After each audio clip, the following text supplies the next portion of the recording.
Assalamualaikum warahmatullahi wabarakatuh. Pada kesempatan kali ini, saya perwakilan dari kelompok 1 Tazkiyah Wilayah Kidapasa dengan NIM 1902102040444 akan menyampaikan materi mengenai proses konsep ke teori bersama rekan saya, Nurul Istiqomah dengan NIM 19021020406 dan Salsabela Safitri dengan NIM 190210204096. Selanjutnya akan dilanjutkan oleh rekan saya, Nurul Istiqomah, dipersilakan untuk ke pembahasan materi.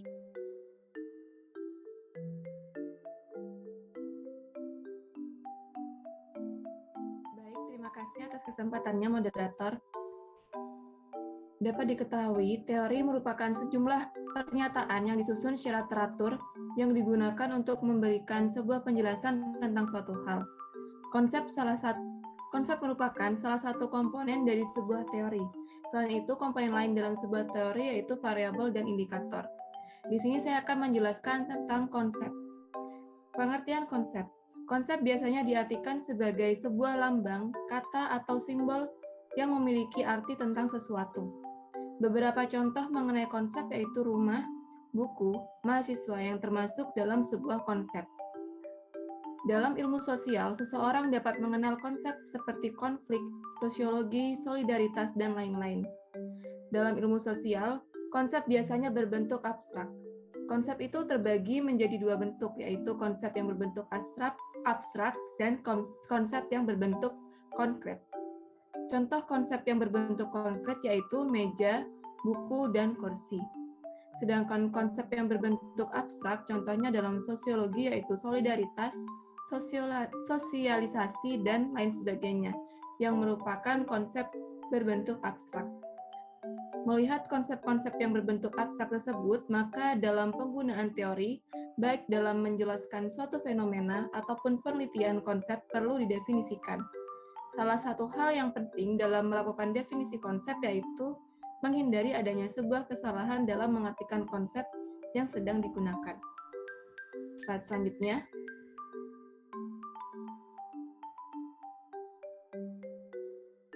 Konsep merupakan hal yang berbeda dengan definisi dan simbol. Konsep bisa dikatakan lebih terkait pada ciri-ciri atau kondisi yang melekat dalam sebuah objek, sedangkan definisi dan simbol berkaitan dengan kebudayaan dan bahasa yang ada. Misalnya saja contoh, yaitu rumah. Tiap orang pasti memiliki sebuah konsep yang sama ketika dihadapkan dengan kata rumah. Akan tetapi, bisa saja berbeda dalam hal definisi dan simbol. Jadi dapat dikatakan bayangan satu sama lain tentang rumah itu memiliki konsep yang sama, namun dalam hal simbol dan definisi bisa saja berbeda. Seperti contoh, orang Inggris menyebut rumah sebagai house, sedangkan orang Jawa menyebut rumah sebagai omah. Hal tersebut dapat dikatakan mereka mempunyai konsep yang sama, namun simbol yang berbeda. Selain itu, orang suku pedalaman mendefinisikan rumah sebagai tempat berlindung yang utamanya dari binatang buas. Sedangkan orang Eskimo mendefinisikan rumah sebagai tempat berlindung dari suhu dan hawa dingin. Hal tersebut dapat dikatakan mereka mempunyai konsep yang sama, namun definisi yang berbeda. Slide selanjutnya.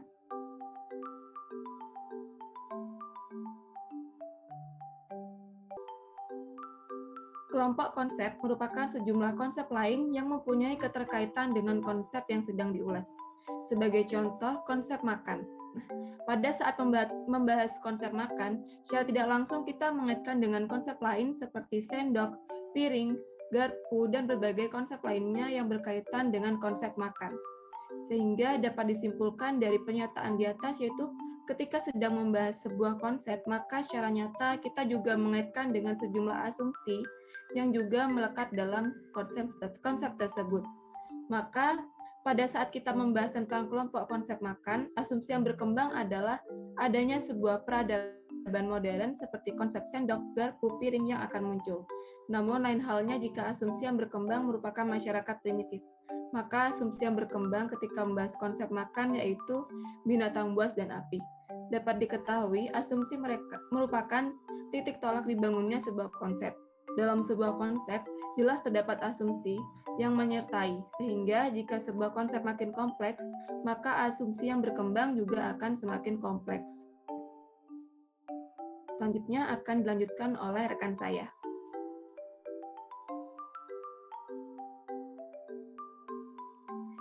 Baik, pembahasan selanjutnya yaitu yang kedua, pengertian variabel. Variabel merupakan sebuah konsep yang memiliki variasi nilai.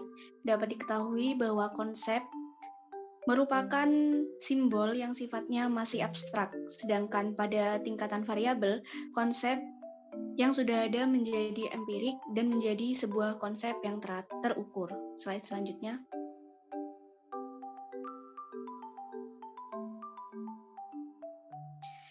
Adanya variasi nilai, kita dapat mengukur hal yang terlihat yang biasa disebut dengan kategori. Kategori merupakan variasi nilai dari sebuah variabel.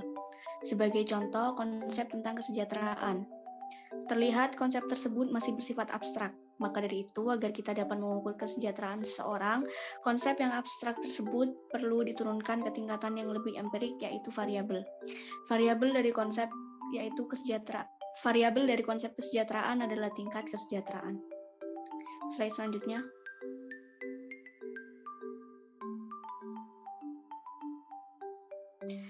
Tidak semua perbedaan antara konsep dan variabel dibedakan dengan tambahan kata tingkatan. Seperti contoh untuk konsep negara, kita tambahkan kata bentuk sebagai variabelnya. Contoh lain yaitu untuk konsep sosialisasi, ditambahkan kata pola sebagai variabelnya.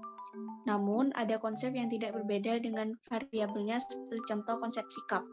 Pada tingkatan variabel, kita tetap menyebutnya sikap tanpa tambahan kata apapun. Namun, sikap dalam tataran konsep belum memiliki nilai, sedangkan sikap dalam tingkatan variabel sudah memiliki variasi nilai. Pembahasan selanjutnya akan dijelaskan oleh rekan saya, Salsabella.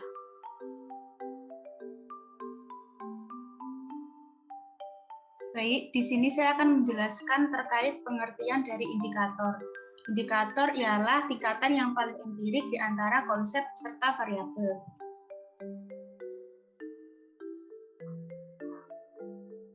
Dalam ilmu sosial, perlu menggunakan indikator untuk menentukan seseorang berada dalam variasi nilai atau kategori yang mana di dalam sebuah variabel. Namun, perlu diperhatikan bahwa tidak semua indikator dapat mengukur variabelnya. Dalam mengambil indikator, kita perlu memperhatikan definisi konsepnya. Karena adanya kemungkinan indikator yang dipakai sesungguhnya tidak mengukur sebuah konsep. Sebagai contoh indikator menggunakan konsep kesejahteraan. Jika definisi kesejahteraan yang digunakan adalah terpenuhinya kebutuhan pokok, maka indikator yang digunakan tadi tidak bisa dipakai sebagai ukuran tentang kesejahteraan. Indikator yang tepat adalah terpenuhinya kebutuhan sandang seperti setiap bulan rutin membeli baju, dan terpenuhinya kebutuhan pangan seperti setiap hari makan 3 kali sehari, serta terpenuhinya kebutuhan papan seperti memiliki rumah sendiri, maka kebutuhan mobil bukan merupakan indikator yang tepat untuk mengukur kesejahteraan. Selanjutnya, proses konsep ke teori. Adapun konsep variabel dan indikator ialah salah satu komponen dari teori. Tentunya suatu teori terbentuk karena adanya konsep yang ada dan tidak hanya satu. Sehingga perlu diingat bahwa suatu teori ialah keseluruhan rangkaian pernyataan dengan penyusunannya secara sistematis. Preposisi atau pernyataan juga perlu dilihat di dalam konstruksi teori ini. Preposisi ini bisa terjadi dari adanya suatu variabel. Contohnya ketika seseorang berkata, jika tingkat kesopanan siswa sekarang dalam bersikap sudah mulai berkurang. Dari contoh preposisi tersebut, maka bisa ditarik variabel utamanya, yaitu tingkat kesopanan. Preposisi juga bisa terdiri dari adanya dua variabel yang saling berkaitan. Misalnya saja, semakin banyak calon bupati yang melaksanakan kampanye dengan memasang berjejer-jejer banner di pinggir jalan, ternyata berakibat pada semakin bosan rakyat dalam melihat berjejernya banner di pinggir jalan. Sehingga pada contoh ini bisa dilihat bahwa preposisi ini memiliki dua variabel yang berkaitan, yakni dengan variabel frekuensinya ialah penayangan banner kampanye yang berjejer di sepanjang jalan, serta variabel tingkatnya tingkat kebosanan dalam melihat hal tersebut. Suatu preposisi juga bisa terdiri lebih dari adanya dua variabel. Misalnya, semakin sering para masyarakat dalam berpartisipasi menjaga keamanan lingkungan, maka tingkat kriminalitas akan berkurang, sehingga masyarakat akan merasa jauh lebih nyaman hidup di lingkungan yang tertata. Pada contoh preposisi ini terdapat tiga variabel yang berkaitan, yaitu tingkat partisipasi, tingkat kriminalitas, serta tingkat kenyamanan. Sehingga dari beberapa contoh preposisi tersebut bisa dilihat jika suatu rangkaian variabel yang tersusun pada suatu hubungan akan menjadi suatu teori. Jika suatu pola hubungan tersebut semakin kompleks, maka akan mudah untuk terjalin, dan apabila terdapat banyak variabel yang ditambah, maka akan semakin kompleks juga teori yang terbentuk. Oleh sebab itu, apabila seseorang hendak melakukan analisis suatu kasus yang terjadi, maka seseorang tersebut diharuskan untuk mengetahui dulu terkait apa sebenarnya konsep utama dari suatu kasus yang hendak dianalisis. Serta jika sudah mengetahui konsep utama tersebut, maka akan mempermudah dalam proses pencarian teori yang akan digunakan dalam proses analisis suatu kasus yang ada. Dan teori tersebut tentu akan sesuai pada konsep utamanya tadi. Baik, untuk selanjutnya saya serahkan kembali kepada moderator.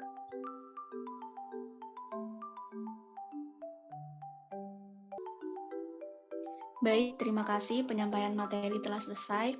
Kesimpulan yang didapat yaitu proses terbentuknya suatu teori bisa terbentuk dengan adanya beberapa komponen di dalamnya, yakni konsep, variabel, dan indikator.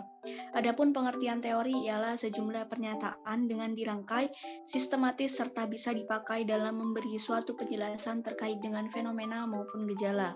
Sehingga komponen yang membentuk suatu teori tersebut dirangkai di dalam pernyataan yang bisa digunakan dalam memberikan suatu penjelasan. Slide selanjutnya.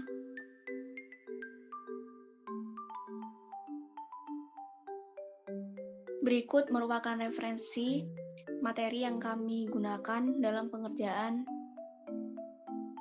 materi ini. Slide selanjutnya.